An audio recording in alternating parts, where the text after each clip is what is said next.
Mimi naitwa Hamisi. Katika mtazamo wangu na maoni yangu kwa Watanzania wenzangu,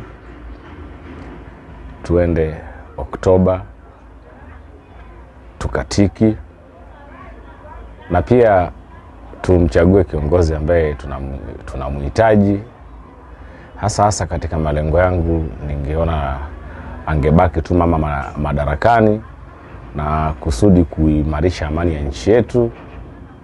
Na uzuri wote tumeona changamoto zote ambazo zinatokea zinatatuliwa na mama. Kwa wazo zuri ilikuwa ni kwenda kumchagua tu mama azidi kubaki madarakani.